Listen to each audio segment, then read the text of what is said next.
Potato IO platform. I welcome most especially the Department of International Relations to the study of INR132 this afternoon. And this afternoon we'll be discussing about the West and Africa. When I say the West, I'm talking about the Europe and Africa. So please, let's relax. We are going to do more of talking today. We have little to judge, so we have to at least engage our understanding.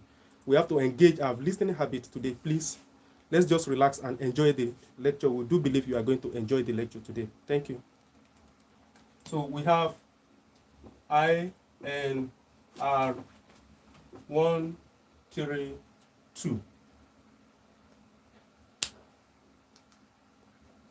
INR132, and the major topic is the West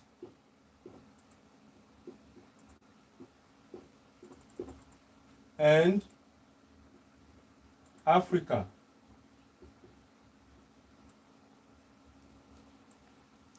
The West and Africa. And like I've mentioned earlier, I said the West, when we say the West, we are talking about the Europes. The Europe, England is from the Europe, that is the Britain. I'm talking about the colonial master.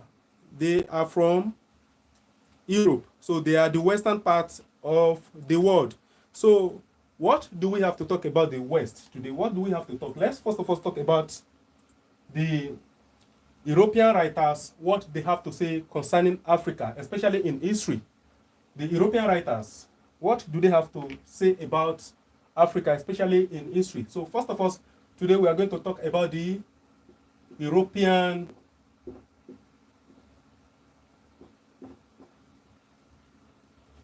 writers. They are writing about Africa. European writers and Africa.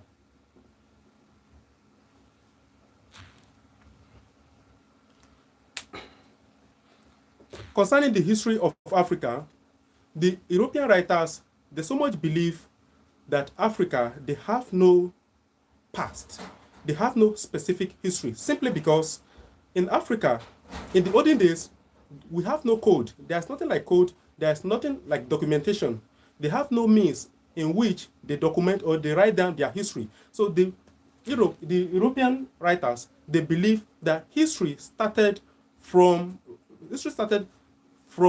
the time when human beings start to put down record, or let me just say, start to put down things in a code, that is, start to write. That is when history starts. And they believe that the Africans live in the period of darkness before the advent of the Europeans. So let's take a look at some of the things they so much believe about Africa. The European writers and Africa.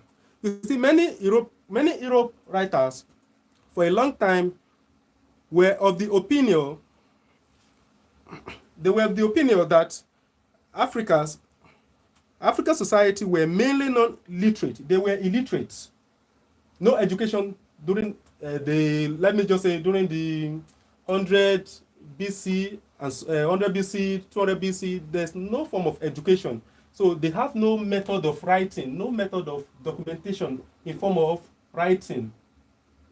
No method of documentation. Especially in form of writing, that is, writing down their history. So they believe Africans, they were illiterate. And at the same time, they were not worthy of study, simply because their history could not be properly studied. Their history could not be properly studied in this society. Hence, they had no history at all. They believe the Africans, they had no history at all, simply because there is no record proving anything Africa has to say about themselves. There is no record to back it up.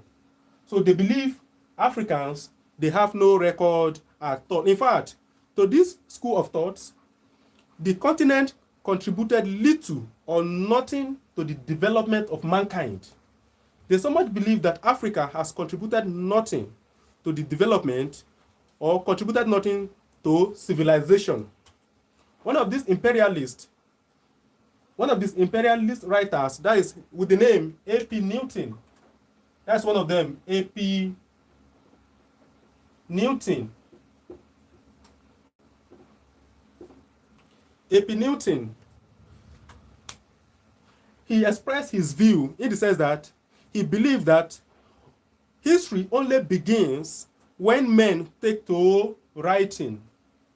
He believes that history only begins when men take to writing. Please, let's be very conversant with this note.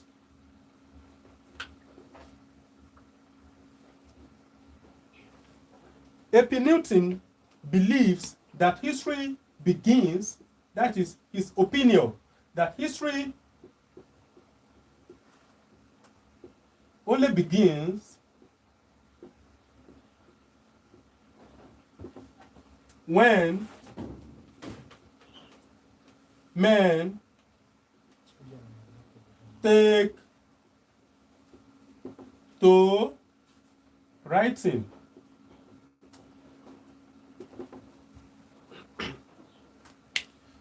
So according to A.P. Newton, an European writer, another example of a writer that talk about the history of Africa is Professor of Trevor. Beg your pardon, let me quickly change my marker for the purpose of clarity. Professor Trevor. Professor Trevor.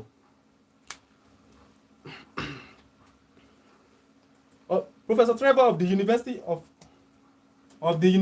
Oxford. It's from Oxford University. In the year 1962, he said that in the future there is going to be some history for Africans. He believed that in the nearest future there is going to be history for Africans to teach their children. There's going to be history for Africans to teach their children. But at present, there is none for Africa. There is no history for Africa at present. He said there is only the history of Europeans in Africa. But before the advent of the Europeans in Africa, then Africa was in a period of darkness, total darkness. Before the advent of the Europeans in Africa, Africa was in a period of darkness, a period of no history, simply because they have no record of their past. The rest is darkness, and darkness is not a subject of history. That is the belief of Prof. Trevor. So let's quickly look at another author, that is G.W.F. Hegel. G.W.F. Hegel. That is another European writer who has something to say about the history of Africa. Let's take a look at this. At least maybe this would even be favorable, at least a little bit, to the Africans. Professor Hegel, in his lecture, divided the people of the world into two groups. Number one, he divided the people of the world into two groups in his lecture. He divided the people of the world into two groups. The first, he divided them into, we have the historical groups. Number one, we have historical groups.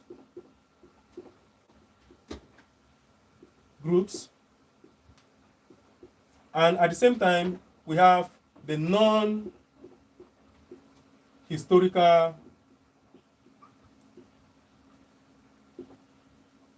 groups. The historical groups are the people of the world in whose history can be traced or is well documented, in which a countries like England, Portugal, let me just say Europe, the West, they fall into this category. But you see, the non-historical groups are used to describe countries or continents like Africa, in which they have no clear documentations of their history. So Africa is an example of non-historical group, while the West are examples of historical groups. So these are the opinions of European writers about the African history. So now, having understand what the Europeans has to say about the history of Africa, or their mind concerning the history of Africa, or the eyes or the lens in which they see the Africans, let's now quickly move to the Arab writers, or let me just say Arab historians, because we have a lot of people that have come to Africa. As the Westerners have been to Africa, we have the Arabs have also been to Africa. And with the look of things and the way things are, we understand that the Arabs have been in Africa even before the advent of the Europeans. So now let's look at what the Arab historians has to say concerning the history of Africa. The Arab historians. The first one I mentioned about the European writers, their opinion about Africa as a whole. And now we have Arab. We have Arab historians. Or simply put, writers. Arab historians and Africa. And Africa.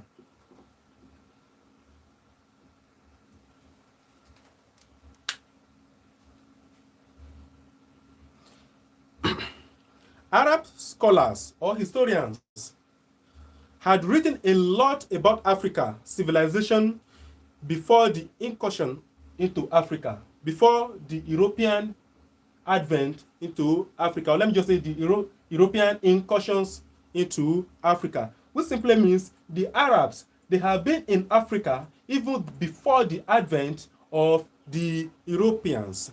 And let's see what the Arabs, what contribution they have to the history of Africa, or what they have to say concerning the history of Africa. There was an imperialist expansion policy of Arabs in Africa during the 1st century of Islam. That was in the year 622 to 722. That was about a century, almost a century. That is almost a period of 100 years. A century. This was the time Muslims from Arab nations gained a strong hold in Africa. They were well rooted in Africa during this period. Muslim traders and itinerant scholars penetrated from North Africa. They penetrated, let me just say West Africa from North Africa. They came from North Africa to the West African countries or areas. The ancient empires of Ghana, like for instance, of Ghana, we have Mali, we have Songhai in the west of Sudan, we have also Central Sudanese state.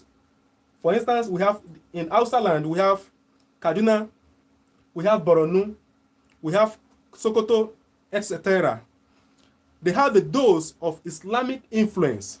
Till today, we still understand that it is Islamic religion that is being practiced in these areas, especially when we talk about Kaduna, we talk about Sokoto. We know these people, they have a real Islamic influence. Even till today, it can still be felt. So it is very clear that the Arabs, they have been in Africa with this statement even before the advent of the Europeans. So the consequence of this is literacy. Is what? Literacy. Please, let's get hold of this word, literacy. Because this word has been a bone of contention between the European writers and the African in diasporas. Let's The European writers, they believe that the Africans were illiterate. So therefore, Africans were illiterate.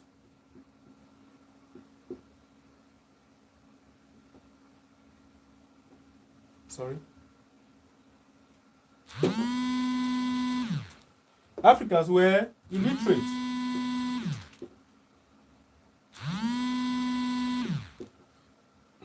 And therefore, they have no clear record for their history. But what? Please, just a moment, okay. But what the Arab historians are saying now is the Arabs have been here because the Africans has not been exposed to Western education does not mean that the Africans are illiterate. They might be illiterate in Western education, but that doesn't mean they are illiterate in other areas. Because during this time of the Arab adventure, the lingua franca then was the Arab language in which they use in teaching this Islamic. So we cannot say the Africans are illiterate because as they are illiterate in the Western education, they are also literate in Arab, that is in Islamic religion. They are literate in Islamic religion. So during this time, which was the we understand that Arab was the official language, that is the lingua franca of the Muslim scholars.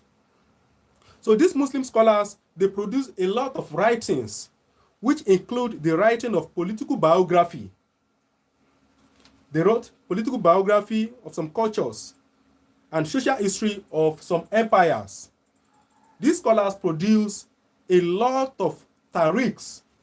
They produce a lot of Tariqs. When we say Tariqs, I'm talking about Tariq, something written like this.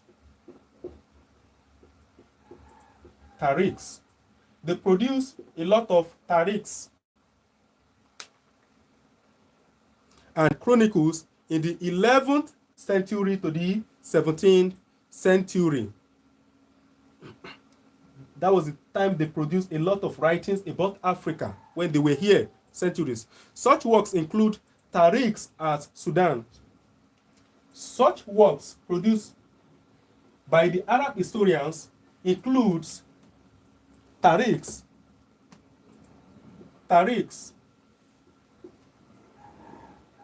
as Sudan. Tariqs as Sudan, which simply means history of Sudan. History of Sudan. When we say Tariqs, we are talking about history. History of Sudan. That was in around 11th century to 17th century. They also produced Tariqs as Gonja.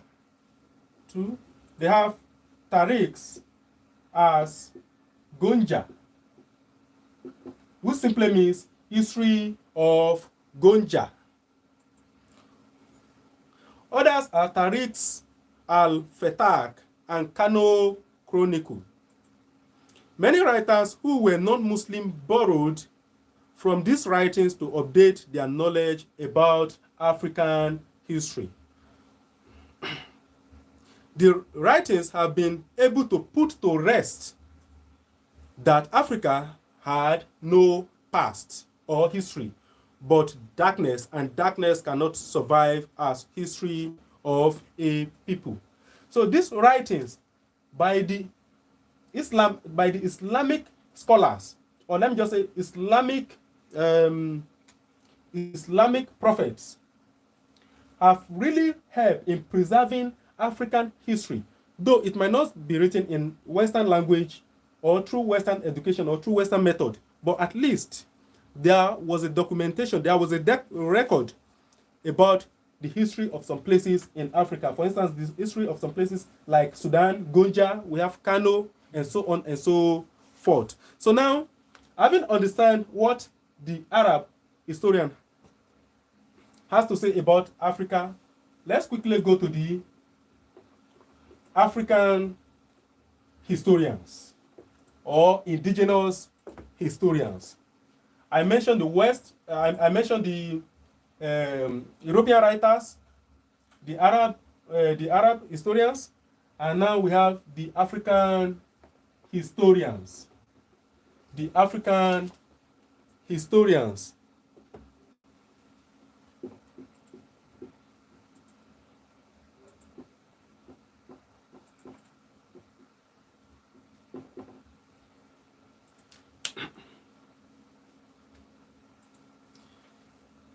In the past, before written records, African historians depended on myth, oral tradition, popular song, and we have popular histories. That is, these are the ways in which, by which Africans pass their history from one generation to another. Though oral tradition has its shortcomings, the shortcomings of oral tradition, most especially, is the arrangement in chronological order. That's one of the shortcomings. But because of these shortcomings, we cannot now throw away the African history based on these methods. Now let's look at the techniques. So let's quickly look at the absurdities written by the European writers were very much challenged by the African historians. They disputed these write-ups about Africa, that Africa has no past, that Africa lived in the period of darkness before the advent of the Europeans. So they disputed this. The first group were the Africans in diaspora. That was the Africans that lives not in the African continent. This includes Dr. Antin Wehem, a Ghanaian. He wrote on the contribution which North Africans, particularly the Moras, the tribe called Mora. The contribution of Mora made to the development of Europe through their contact with Roman Empire in the year 1703.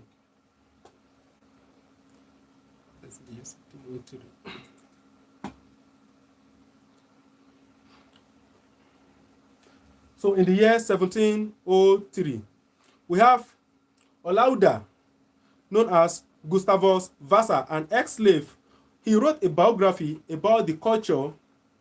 He wrote a biography about the culture of his place of origin, which is an Igbo land, which is Igbo land in present Nigeria.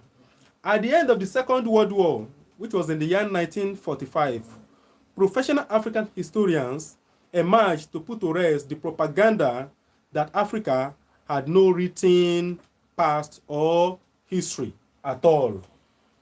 They came up to put to an end the opinion of the European writers. And during the process, many Africans stood up to defute this judgment, or to defute this belief that Africans, they have no past. So now let's take a look at some of the African indigenes that disputed this opinion. One of them is Eso Biobaku. We have Obaro Ikime, and then we have JFA Ajayi, and a host of others. There are many, but just to mention a few. Now, let's look at the evidence. Is it true that Africans, they have no past? Is it true? Let's take a look at this. Is it true that Africans truly have no past? Let's take a look. We have the evidence of African civilization. Evidence. This takes us to the evidence of African civilization.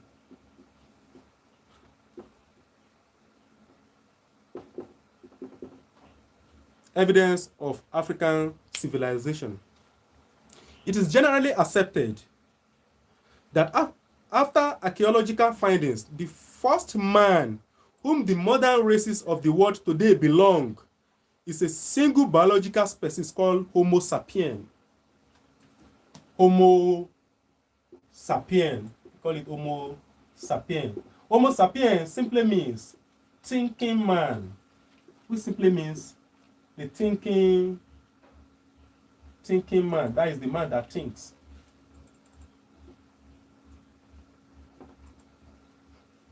It's called Homo sapiens. So it is a general belief that every man in the world was originated from this man, and this man is from Africa. The man called Homo sapiens, and is from the continent of Africa. So therefore, thinking man. So he came from Africa.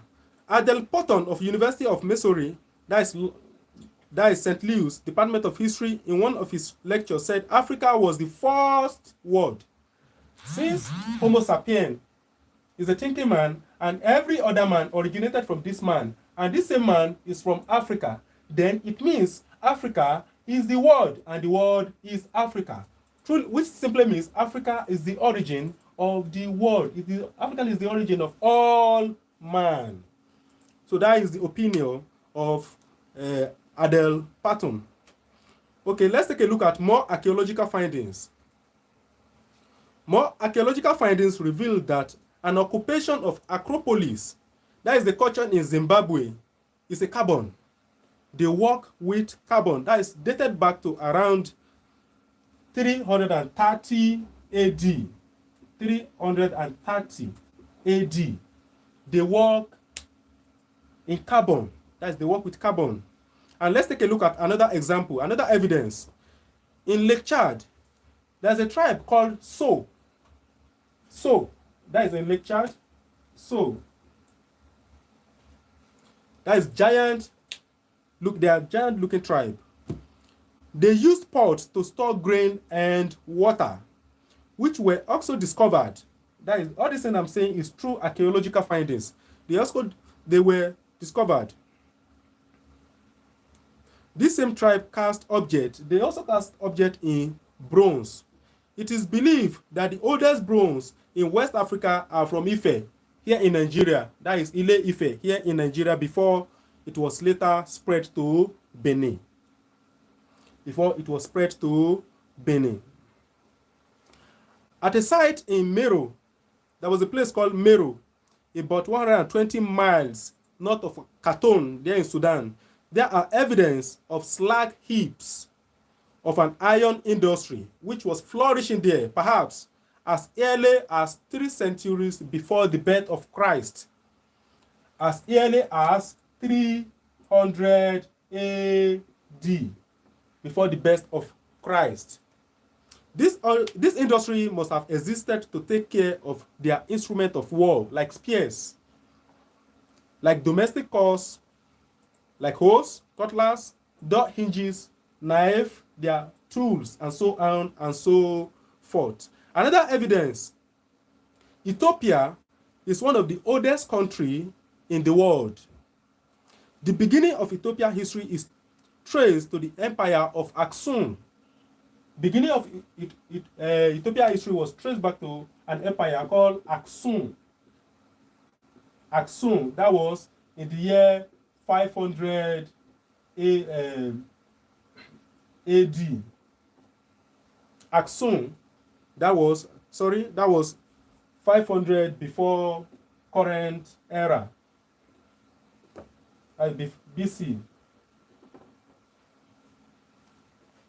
So that is one of the evidence that Ethiopia has existed and was once a time one of the world power. Even it is very clear, even in the Bible, in the Old Testament, Ethiopia was, even in the Bible, and it was mentioned among the world powers, among the world leading powers, even in the Bible. Before even the mention of some countries in the West, we have heard about Ethiopia, even before the birth of Jesus Christ. Before the New Testament, Ethiopia has been mentioned in the Bible, and that is one of the evidence that Africa was not in a period of darkness in his past or in her past. So quickly, it is very clear now that European historians were very much wrong to have said that Africa were illiterate and that they have no record and their past before their advent has been in one of the form of darkness. So with the help of the Arab historians, with their writings, and with the help of the African historians, and with the help of the archaeologists, it is now clear that Africa in her past was not in a period of darkness at any point in time. So with this, we close this topic and quickly move to slave trade. Let's quickly move to slave trade. Remember, our topic is the West and the Africa. Remember, our topic is the West and the Africa. So let's look at the connection between the West, Africa, and at the same time with the slave trade. What does the West, Africa, and slave trade has in common? So let's take an example. Please, I want to ask this question before we go further. I will really appreciate if you can just like answer it as quick as possible within a minute, because we have just little time now. Please, anytime we hear the word slave trade, we always believe slave trade is attached to black people. When you hear slave trade, we believe slave trade originated from Africa. So the question is, what is the origin of slave trade?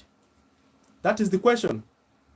It would be very nice if you can really quickly answer what we believe about slave trade. And as you are answering the question, let's quickly go to the origin of slave trade. You see, slave trade has its origin in various nations of the world. The Greek colonies in the Mediterranean were founded by Greek pirates who plundered the town and sold them to slavery. So which simply means in early times, 90% of the population of Greeks were slaves. Over 90% of the population of Greece were slaves. And according to Aristotle, certain people are naturally free, others are naturally slaves. The Roman population comprises more slaves than free men. These slaves were drawn from Britain and other European nations like Asia and Africa, which simply means the term slave has existed even before the commencement of slave trade in the continent of Africa. So this simply means slave trade has its origin not in Africa continent, and it has existed in the West even before the advent of the Europeans in Africa. So these people were the tillers. These people that were taken to Greece, they were the tillers of their soil, their laborers, servants, their court jesters, cooks, hairdressers, musicians, and their gladiators, etc. Again, in discussion of slavery in Africa, distinction must be drawn from slaves captured in wars and those who voluntarily gave themselves up in order to serve for a certain period with the master. For instance, we have people that are owing, that were unable to pay their debt, so they have no choice. They have to go to the master and serve the master. When the period elapsed that they paid their debt, they will now be free again. So we have two types of slaves: these self-giving slaves, and at the same time, slaves taken in battle or war.